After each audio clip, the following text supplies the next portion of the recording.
Bongo, bongo, bongo, bongo cero. Riquitín que la zona del cumbachero. Bongo cero que se va. Bongo cero que se va. Cumba, cumba, cumba, cumbachero.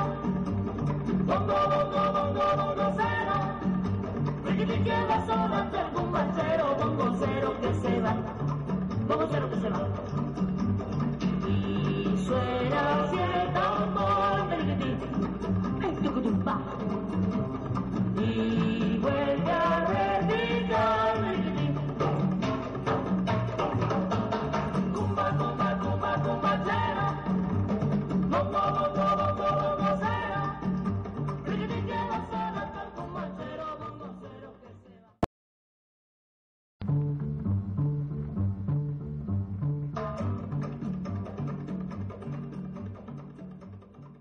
3, 2. Good evening, ladies and gentlemen, and welcome to this session of Latino Perspective. My name is Reynaldo Cervantes. I am the co-host and the founder and producer, executive producer of this program. And CEO too. And CEO. I'm very everything, right? I'm privileged to have a very good friend of mine. That he's one of the great leaders that we have here in Omaha. He's a medical doctor. He works for Creighton. His name is Dr. Allegiant Creighton. Allegiant You gotta Creighton. be careful, they might fire me. He's an MD. He works at University of Creighton and at Allegiant Creighton Allegiant Hospital. Creighton Health. Health, okay. That's the whole organization. And with a man of his stature, he's always made time for our community. And I have him as a guest tonight. Dr. Sanchez has a program that goes out live every Thursday at tvnebraskalatina.com, and he also has his program that comes on KPAO. It's called La Expresión Latina. Latin expression. Yeah. Latin expression. Yeah.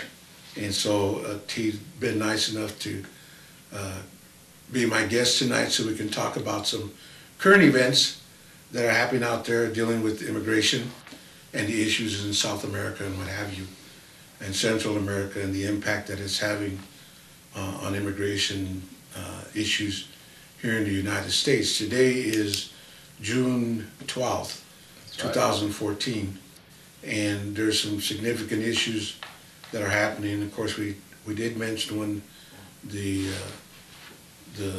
David who slew Goliath, which is CANTOR, a little guy named Brock, who slew CANTOR. But we also have another issue regarding the southern border and immigrants, children of immigrants. And it's the fact that all of a sudden the news media is just flush with the putting out this picture that we're being overrun by a bunch of kids coming out of Mexico, or they're coming from Central America through Mexico and are now being housed in detention centers and stuff, and that the governments themselves are advocating for them to come to the United States because sooner or later there's going to be comprehensive immigration, and that they'll get you back together with your parents or whatever. But anyway, Dr. Sanchez, have you heard of that issue? And what is your opinion? Obviously, there's a problem there that a lot of those children are coming from Central America. Most of them from Central America. But the thing is, this is a reality. I think I'm sure that people in the United States also know that what's going on in Central America is horrible. There is a lot of violence. There's a lot of killings and everything else. And this is most likely the product of something that's been going on for the past 7 or 10 years or maybe more, is that those immigrants from Central America that came with their parents to the United States, and many of them end up in gangs, right? They were in gangs, so basically they were trained here since childhood to become gang members. The government puts them in jail. You keep them for whatever years they can, and then they're sent back to Central America. Guess what? You're sending an expert, trained gang people out there, and they basically, I think about 6 or 7 or maybe more thousand of those people were sent to Central America, those people were so well trained here that now they're actually destroying Central America. So that could also be one of the situations why a lot of those children being pushed into the United States. Second is, well, they think that, well, there's going to be immigration reform, which I really doubted this year and doubted next year either. And they think, well, see, the dreamers, you know, they've been here, and they think that they put in new dreamers is going to work. I don't think it's going to work. No. If those people out there that are in Central America are malinformed and not well informed, and I'm sure there's a lot of people that also are taking advantage of the situation, that what they're doing is, hey, I'm going to send you out there and give me $5,000. Yeah. Can you imagine if you send just 1,000 kids?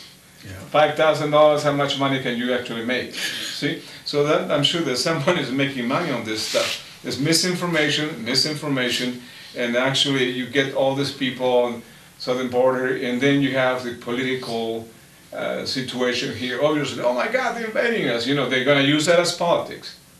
They're going to use that part of the news as being to become more anti-immigrant, and that's exactly what happened with this CANTOR. Right, and Yeah. and well, I mean, one of the allegations that is being made by the young people coming across is that there's a lot of sexual abuse and physical abuse on the part of the Border Patrol, and the fact that they're being put into these detention centers like Sheriff Jared Apayo, whatever his name is, Payo, that he runs, and so that's a concern of, you know, humanity,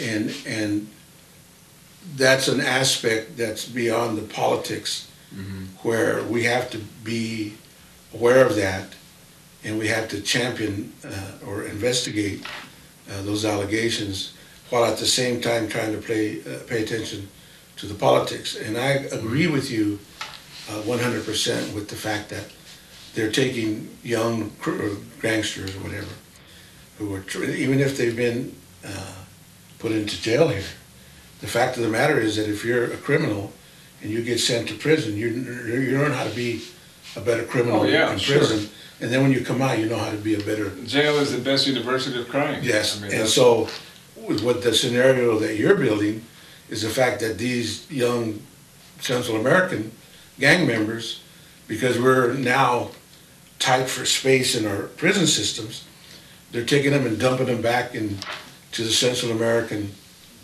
countries, and they're creating havoc there and forcing people out of there who are really escaping. And I wonder if are those refugees? Do you think that they are sort of, or can they be compared to Cubans or Salvadorians, people who came here? Well, after the obviously they're escaping poverty. I mean, that's number one, poverty, and I'm sure they're escaping some crimes and everything else. But to make this into a refugee, I don't know about that really. I don't think so. Yeah, so I mean, it's just trying to escape poverty like anybody else. I'm sure some of those kids also trying to join their family, some of the members of the family here. But we don't have that much information, so we can give opinions of what's going on. Right, and that's because a lot of attention is being paid to other issues. It definitely is a problem, but it's used politically. You got it. And in both sides, you know, it's not only one party, it's the other party is also using the same thing. Oh my God, there's a lot of crime out there. Is there any proof of that? We don't know. I would not say there is or there's not. I mean, there's something that you read something in the newspaper. That needs to be proven before anybody can jump into that conclusion. And at the same time, this one party is going to say that, and the other party is going to say, "Oh my God, they're invading us." Oh, you know, so they're using political. That's always, you know, when the people will use politically the situation. I believe you got it right. Yeah. So because I'm calm, I would probably wait until there's facts. That's right. But you know, jump into conclusions. Facts, in my opinion, is not something that's central to the concept of real-time information for the news media. they really don't care about the facts. They just report what's exciting. You're saying they want to try to sell more? Yeah. Okay. Hey. But so what I'm, right now they're building a picture, creating a picture on this CANTOR issue where it was the hatred of immigration that compelled these people or motivated them to go vote for this other guy.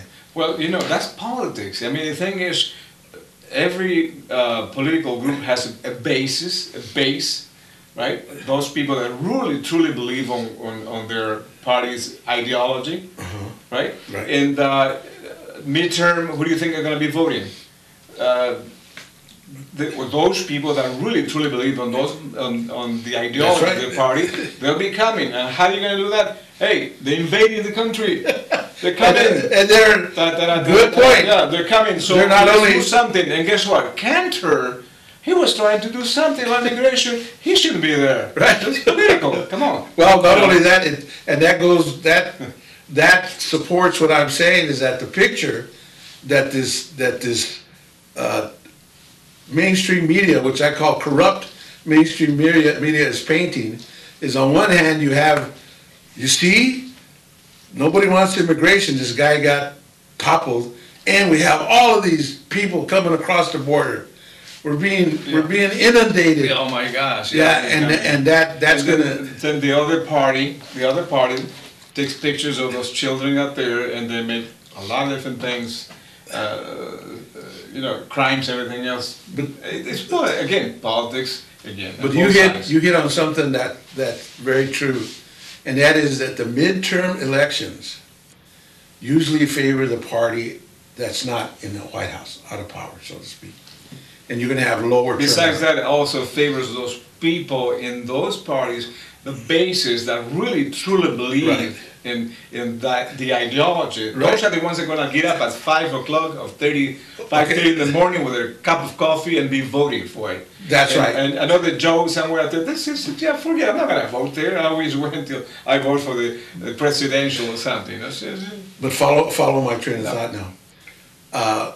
So you have a midterm election, which really favors the Republicans, and you have this real low turnout of zealots, people who will walk through fire, for their ideology and stuff.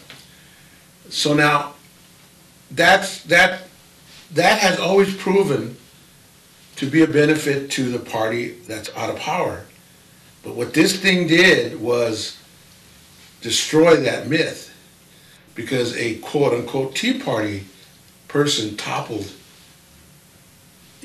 the main guy. I mean, so that's a movement within a movement. Now, that's dangerous because typically the House of Representatives has been safe because they've gerrymandered those districts. Where they know they're going to lose again is in the presidential election, because the demographics show that not only that, you have big coalitions. Not only demographics, is conservative people. I'm a modern conservative myself. Conservative people that used to vote for one party, well, guess what? It's not going to happen. And to be able to put a president in the United States in 2016, you have to count with everybody in the nation. And the thing is, if you don't do something about that needs to be done, well, a lot of those people are not going to vote. Here's what it says here. This is Dave Bratt, an unheralded economics professor and novice politician. So this guy's a professor, and he sounds super smart, is accusing the 7-term Virginia congressman of supporting immigration legislation, Eric Cantor, supporting immigration legislation that would give amnesty, that's in quotes, to millions of people living illegally in the United States. And he has more recently argued that Cantor's support for legal status for children who have illegally entered the country has fueled the problem of children from Central America pouring across the southern border, creating a humanitarian crisis. Quote, once you announce that kids are welcome, they're going to head in. Yeah. That's your... Oh, so he's a professor. He's a professor. Okay, well, that explains it. Yeah, true. Okay, so now you didn't have to tell me. That was going to be point number 2. Now, obviously, we haven't done a lot of research on Dave Bratt. because he was down 34 points in an irrelevant primary until he magically won. But I could have told you that he was running to the right of Eric Cantor. There aren't a lot of Republican primaries where somebody's like, you know, he's too conservative. I'm going to run to the left of him. I don't know who the Democrat is. There was a poll, by the way, taken a week ago by the Daily Caller. It only had Cantor up 12, but he was still up 52-40. I don't know. You instantly start thinking about the scenario where Eric, I don't know what that district is. I don't know how it's laid out, but might Eric Cantor run as a independent? Mm-hmm. Like, you know, that's what still, we may not have seen the last. We may be hasty, but let's win the seat and beat Dave Bratt. Mm-hmm.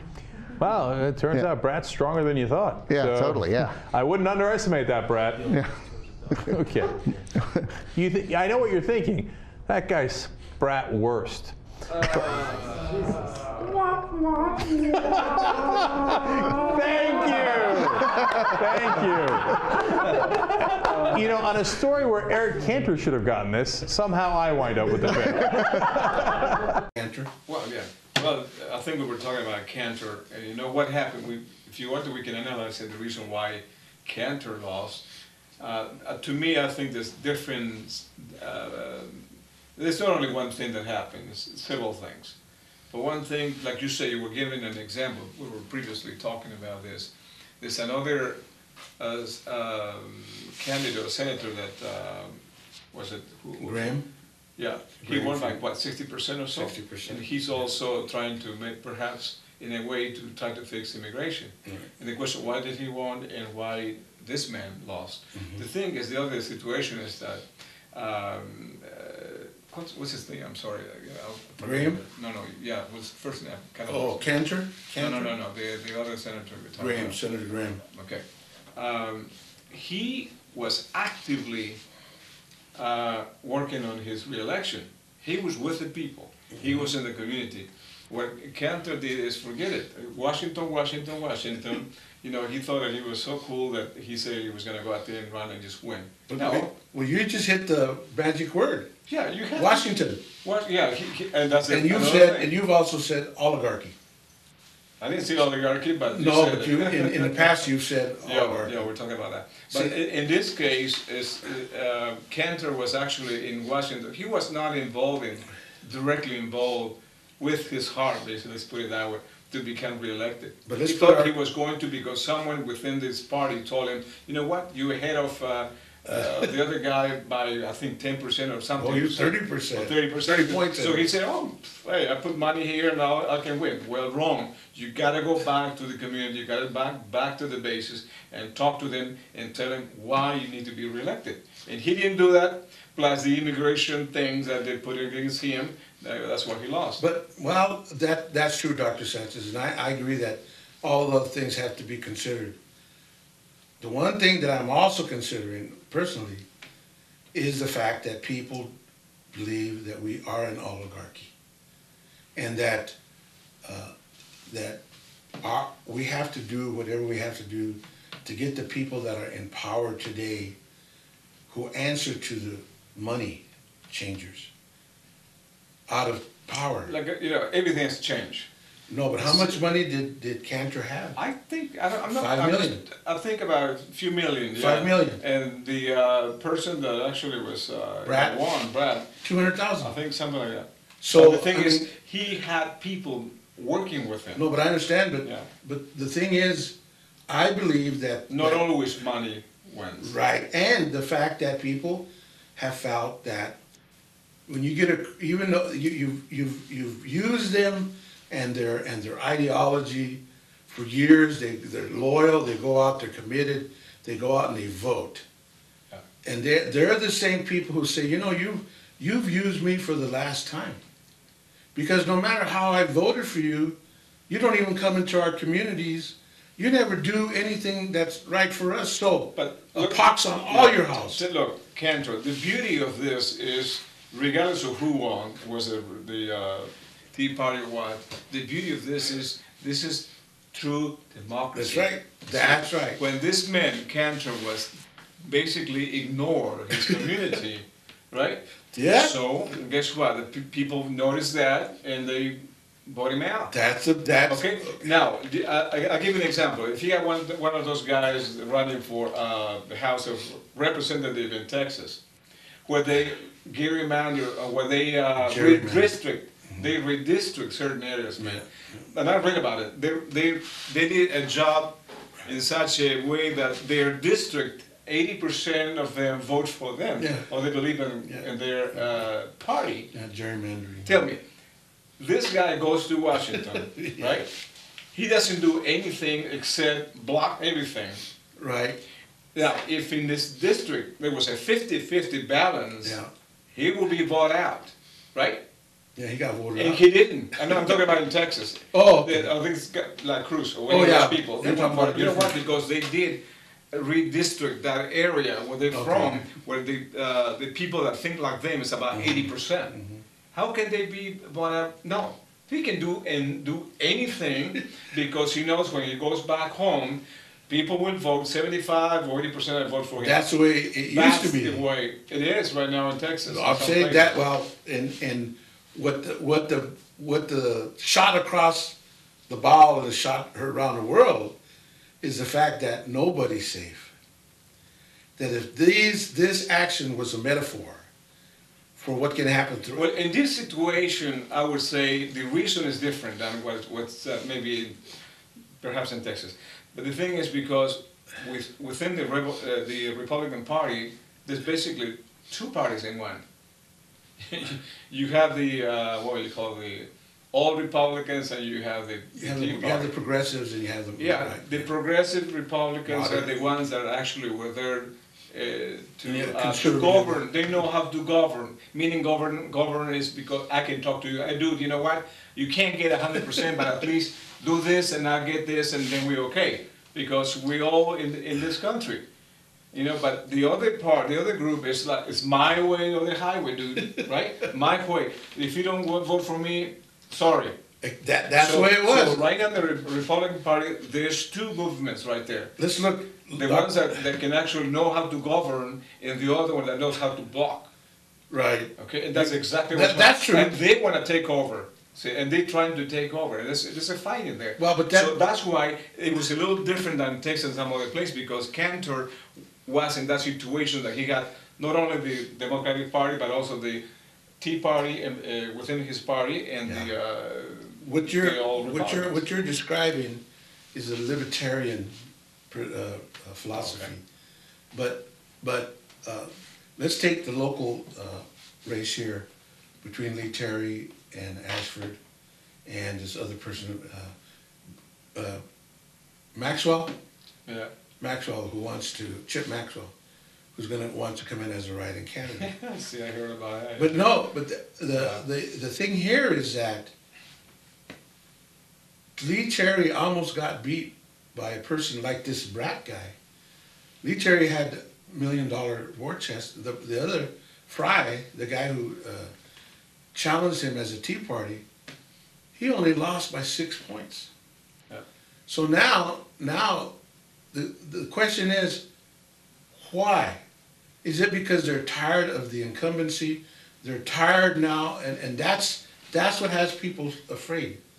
So what the way I see it, Dr. Sanchez, is that the people are just tired of gridlock. They're just tired of the special interest I'm sure. taking over, the oligarchy. Yeah. And so now there's going to be, I mean, I think it started with that Fisher, who defeated all those powerful Republicans to become senator of state of Nebraska, and it was Pete Ricketts who came in and gave her $500,000. Now he wants to be your governor. The money guy wants to be your governor. How do you think about that? Well, money. No, but do you think it is amazing that money? Some people with millions of dollars thinks this. Oops. Probably somebody's calling for questions. Yeah, questions. Let me block this. Dr. Sanchez, but do you think that Ricketts can be beat? To tell you the truth, I don't know. The thing is, I mean, if this is consistent, if this new, there's a possibility. that's right.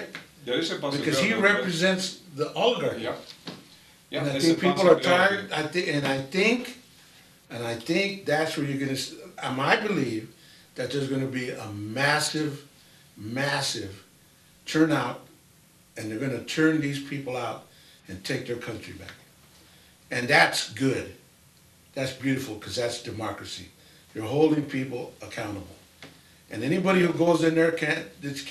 That is important, Willy-nilly. obviously. I think you have to let the community and people know, decide who should be the leader, or who shouldn't, obviously. We got 35 seconds. Well, that's, it's a good conversation.